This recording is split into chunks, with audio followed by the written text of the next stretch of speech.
Class 7 RS government important question देखो। Question ऐसे,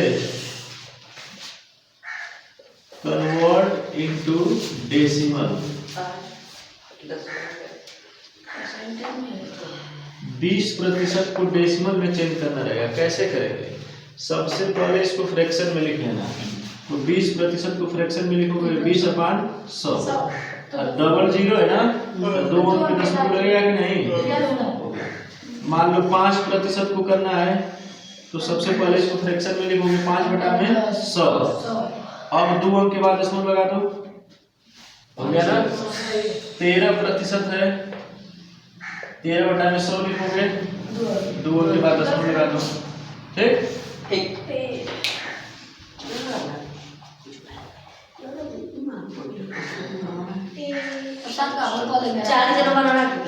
convert into percentage, percentage में change करना है। मान लो कि दिया है 2.25, ठीक, किसमें दिया है? दशमलव में और परसेंट में बता दो। तो इसको सबसे पहले लिखोगे 25/100। अब प्रतिशत का मतलब ही होता है बटा में 100, यानी इसको हम लोग डायरेक्ट लिख सकते हैं 25%। ठीक, 1.6 है, इसको लिखोगे 16/10। 100 से गुणा करा दो, प्रतिशत में बदलने के लिए 10 का हमें 100, 16 का हमें 160%। ठीक ना।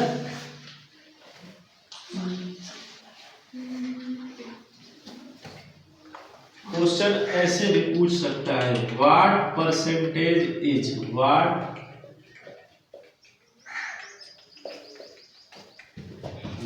Percentage is 175 ml of 1 litre. ठीक है ना, 175 1 लीटर का, यानी 175 गुणे 100 बटा में 1 लीटर में कितने ml? 1000।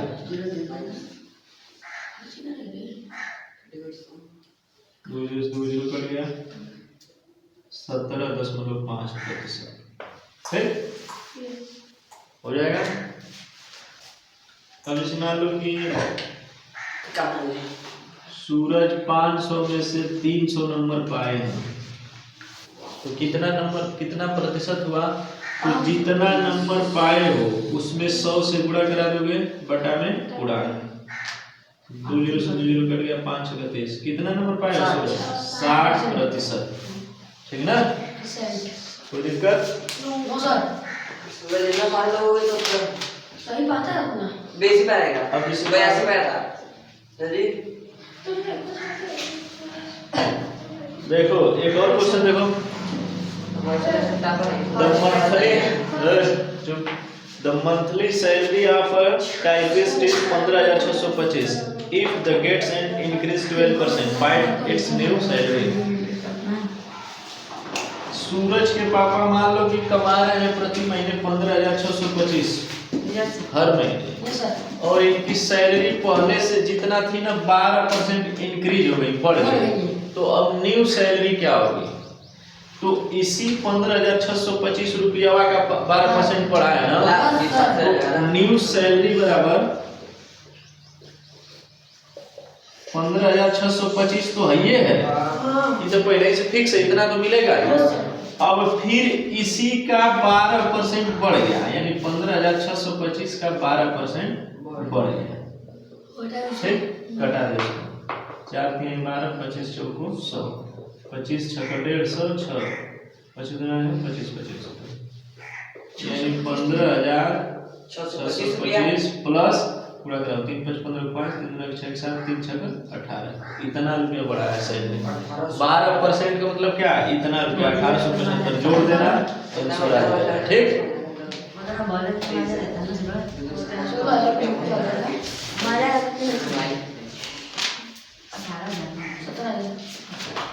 आगे देखो, find the SP, find the SP. विक्रय मूल्य पूछ रहा है, सीपी दिया है 950, गेन परसेंटेज दिया है 6%, विक्रय मूल्य निकालना है। मान लो कि किसी घड़ी को खरीद रहे हो 950 रुपया में, और जब उसको बेच रहे हो तो 6% का लाभ हो रहा है, तो विक्रय मूल्य कितना होगा? तो पहले प्रॉफिट निकालूंगा, प्रॉफिट गेन परसेंटेज में दिया है ना, तो तुम लोग ऐसे गेन निकालो, कितना होगा? गेन बराबर 950 का 6%। एगो जीरो से एगो जीरो कट गया, 2 3 6 2 अरे 5 6 2 5 19 57 रुपया क्या गया?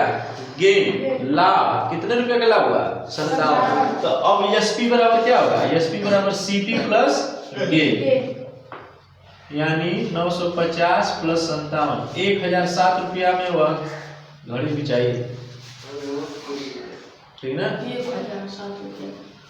जब एसपी पूछेगा, क्रय मूल्य दिया रहेगा और लाभ प्रतिशत दिया रहेगा या हानि प्रतिशत, तो ऐसे निकालोगे। अब दिया है फाइंड द लॉस परसेंटेज या गेन परसेंटेज। सीपी दिया है कितना? 1200, ईएसपी दिया है 1000 रुपया। देखो, किसी वस्तु को 1200 रुपया में खरीद के 1000 रुपया में बेच रहे हो, तो कितने का लाभ या हानि प्रतिशत क्या होगा इसका?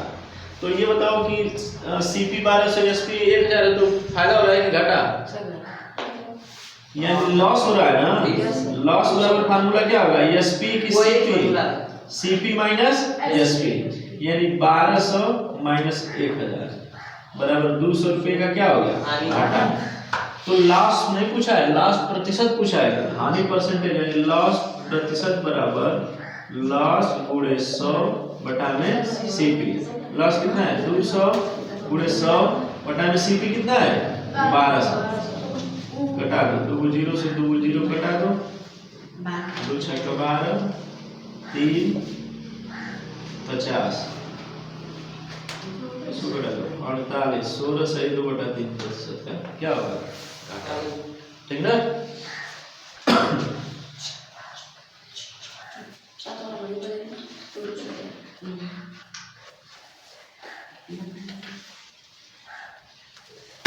एक और क्वेश्चन देखो, पूछना ध्यान से सुनना। सुधीर bought an अलमारी फॉर 13,600 रुपये में। सुधीर एक अलमारी खरीदा है 13,600 में, यानी सीपी अलमारी का कितना होगा? 13,600, ठीक। फिर कह रहा है कि and spend 400 on it's transportation, और उसका किराया कितना है? 400। तो इसी सीपी में ऐड होगा ना, यानी 14,000 रुपया हो गया उसका सीपी। अब तुम्हें कोई सामान चाहे भैंसिया खरीद के लाए हो, ये मान लो कुछ खरीदे हो और उसको किराया दे के लाए हो, तो उसी में ना ऐड होगा पैसा, कि किराया फायदा में तुमको आएगा उसी में। अब फिर उसको बेच दिया कितने में? 16,800 में, यानी एसपी 16,800 रुपया। तो इसका लाभ या हानि प्रतिशत निकालना है, तो 14,000 सीपी है, 16,800, यानी प्रॉफिट हुआ ना कितना? 2,800 का, 2,800 का। अब प्रॉफिट परसेंटेज देख लो, प्रॉफिट परसेंटेज बराबर प्रॉफिट गुणे 100 बटा में सीपी, यानी 2800 गुणे 100 बटा में 14,000। 2 जीरो 2 जीरो 1 जीरो 1 जीरो 14 20% का क्या होगा उसको? लाभ, ठीक ना? Simple interest, interest simple interest मतलब साधारण ब्याज, एसआई। सिंपल इंटरेस्ट एसआई बराबर P/100। जब किसी को पैसा दिया या लिया जाता है उसे क्या कहते हैं? प्रिंसिपल। किस हिसाब से दे रहे हो, कितने दर पर, कितने समय के लिए दे रहे हो, ठीक है ना? उसका फार्मूला ब्याज कितना होगा? एसआई बराबर P/100। तो एसआई निकालना रहेगा, टाइम निकालना रहेगा, तो कौन सा फार्मूला लगाओगे? टाइम बराबर एसआई गुणे 100 बटा में P गुणे R। रेट निकालना रहेगा, तो कौन सा फार्मूला निकालोगे? एसआई गुणे 100 बटा में P गुणे T, फार्मूला हो जाएगा, ठीक।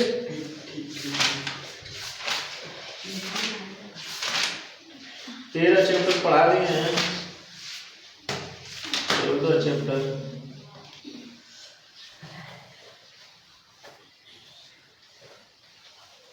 देखो 14 चैप्टर में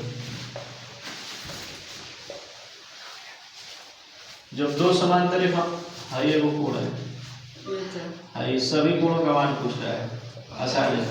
एकदम जब दो समांतर रेखाओं को एक ट्रांसवर्सल लाइन काटती है ना टू पैरेलल लाइन को, तो alternate angle, alternate corresponding vertical opposite, इस सब आपस में बराबर होते हैं। अब जान जाओ अल्टरनेट किसको कहते हैं, एक आंतर कोण, हाई वाला कोण होगी हाई एक आंतर होगा, मान लो कि नाम रख दे रहे हैं 1 2 3 4 5 6 7 8। अल्टरनेट क्या क्या होगा, 6 4 5 3, यानी कोण 6 बराबर होगा कोण 4 के, कोण 3 बराबर होगा कोण 5 के। इसको हम लोग एकांतर कोण, अल्टरनेट। करेस्पॉन्डिंग एंगल मतलब संगत कोण, तिर्यक रेखा के एक ही ओर एगो अंदर एगो बाहर, कोण 6 बराबर होगा कोण 2 के, कोण 6 बराबर होगा कोण 2 के, कोण 3 बराबर होगा कोण 7 के, कोण 3 बराबर होगा कोण 7 के, कोण 5 बराबर होगा कोण 1 के, कोण 4 बराबर होगा कोण 8 के। वर्टिकल अपोजिट शीर्षाभिमुख कोण, कोण 8 बराबर होगा कोण 6, 5 बराबर होगा कोण 7, कोण 3 बराबर होगा कोण 1, कोण 2 बराबर होगा कोण 4। अगर कोण 2 पता चल गया मान लो 60 डिग्री का, ठीक, तो जब 2 60 है तो 4 में क्या होगा, वर्टिकल अपोजिट से ना, आज जब 4 60 हो गया तो 6 भी कितना होगा 60, अल्टरनेट एंगल से 6 60 8 60। अब देखो एक चीज और तुम लोग को जानना है, 8 7 तो 4 में 60, क्यों, किस एंगल से, करेस्पॉन्डिंग से। एक चीज और, समान जब दो समांतर रेखाओं को काटते हैं ना तो तिर्यक रेखा के एक ही ओर अंत कोणों का योग 180 अंश होता है, यानी कोण 3 प्लस कोण 6 बराबर 180 होता है।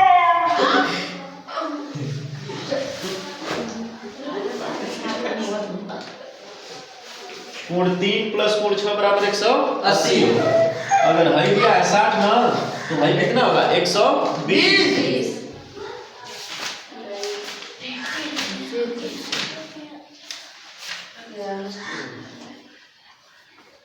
बस 5 मिनट हो गए।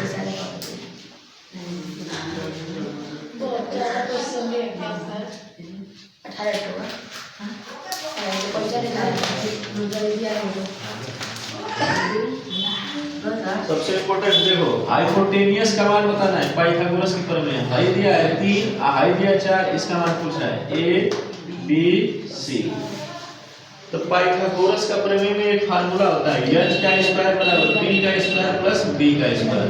h का मतलब हाइपोटेनियस, कर्ण का स्क्वायर बराबर p परपेंडिकुलर लंब का स्क्वायर प्लस बेस का। तो इसका मान पूछ रहा है हाइपोटेनियस, देखो 90 अंश के ठीक सामने वाली भुजा हाइपोटेनियस होती है कर्ण। अब किसी भी त्रिभुज में कर्ण सबसे बड़ी भुजा होता है, ठीक है ना। तो p का मान क्या है, परपेंडिकुलर 4 का स्क्वायर प्लस b का मान 3 का स्क्वायर। h का नहीं पता, h का स्क्वायर बराबर 4 का 16, 3 का 9, h स्क्वायर बराबर 16 9 25, तो h स्क्वायर बराबर 5 का स्क्वायर, स्क्वायर से स्क्वायर कट जाएगा, h बराबर 5, ये वाला 5।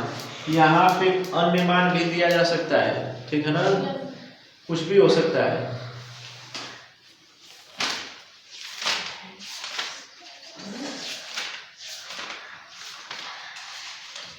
अब त्रिभुज का रचना करना रहेगा तो पहले रफ कार्य बना के कर लेना। जैसे देखो एक त्रिभुज की रचना करना है ABC, एक त्रिभुज की कंस्ट्रक्ट एट त्रिभुज ABC, BC बराबर 3.6, AB बराबर 5 सेंटीमीटर, AC बराबर 5.4 सेंटीमीटर। तो सबसे पहले एक वैसे बना लेना ABC। BC कितना दिया है 3.6, AB कितना दिया है 5, AC कितना दिया है 5.4। तो सबसे पहले स्केल की सहायता से एक रेखा BC खींच लेना 3.6 का, फिर बिंदु B को केंद्र मान के 5 सेंटीमीटर की दूरी लेकर प्रकार में ऐसे कट कर देना। फिर बिंदु C को केंद्र मान के 5.4 की दूरी लेकर इसी पे ऐसे कट कर देना, इसको मिला लेना इससे। आई 5 का होगा, आई 5.4 का होगा, यहाँ पे ठीक। सभी लोग प्रकार ज्योमेट्री बॉक्स लेके सर इस वाली 8 में दोनों मिल के करेंगे। ये वाला 50 नंबर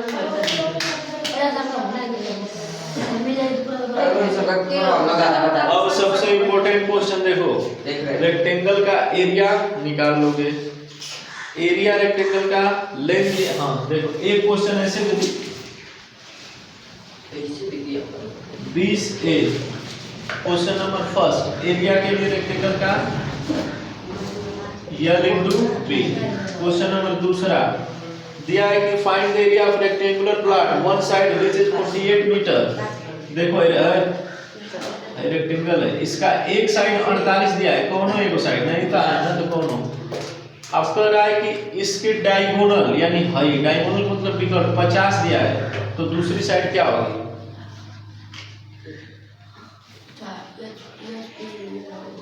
नहीं, एरिया पूछा है, दूसरी साइड नहीं, एरिया पूछा है। तो एरिया कब बता सकते हैं हम लोग? जब लेंथ के साथ ब्रीथ दिया रहेगा तब ना। तो ये बताओ, ब्रीथ निकालेंगे ना, तो ब्रीथ कैसे निकालोगे? रेक्टेंगल के प्रत्येक कोण 90 डिग्री के होते हैं ना, तो 90 अंश के ठीक सामने वाली भुजा कौन होती है ना, तो 50 का स्क्वायर बराबर किसका स्क्वायर? इसका नाम लिख दे रहे हैं ABCD, ठीक है ना। अब देखो AC का स्क्वायर बराबर AB का स्क्वायर प्लस BC का स्क्वायर। AC का क्या है? 50 का स्क्वायर बराबर AB कितना है? 48 का स्क्वायर प्लस BC का स्क्वायर। 50 का स्क्वायर करोगे तो 2500 होगा ना, 48 का करोगे तो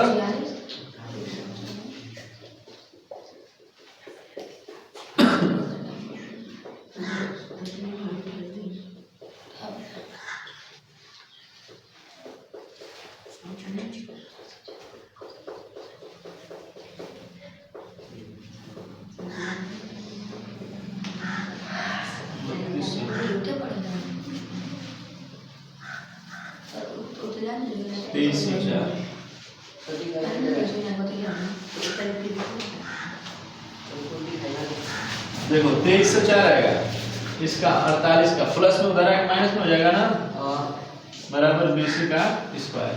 अब इसमें से इसमें घटाओगे तो 196 बचेगा बराबर BC का स्क्वायर। 196 किसका है? 14 का स्क्वायर बराबर BC का स्क्वायर। तो BC बराबर क्या गया? 14, आई कितना गया? 14। लेंथ दे दिया, ब्रीथ दे दिया, एरिया निकाल लोगे ना।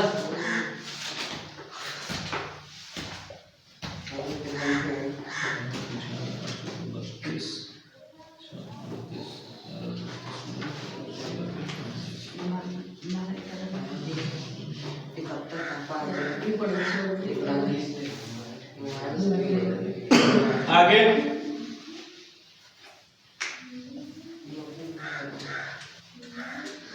क्वेश्चन नंबर, रेक्टेंगुलर पार्क का रेशियो दिया है, लेंथ और ब्रीथ का 4 और 3। रेशियो x मान लोगे, let the ratio between length and breadth बराबर x। तो लंबाई 4x हो जाएगा और चौड़ाई 3 है। फिर इसका एरिया दिया है 1728 वर्ग मीटर। इसको घेरने के लिए कितना खर्च लगेगा? 30 रुपया पर मीटर के दाम से तार है। तो सबसे पहले लेंथ और ब्रीथ निकाल लेंगे ना, यानी एरिया बराबर दिया है 1728, L का मान 4x, B का मान 3x बराबर 1728। 4 3 12x स्क्वायर बराबर 1728, x स्क्वायर बराबर 12 3 12 144। x का मान क्या आएगा यहाँ से? 12 ना, रख दो यहाँ, 12 4 48, 12 3 36, 48 हो गया, 36 हो गया। पेरीमीटर निकाल के जितना आएगा उसमें 30 से क्या कर दोगे? स्क्वायर का एरिया साइड इनटू साइड।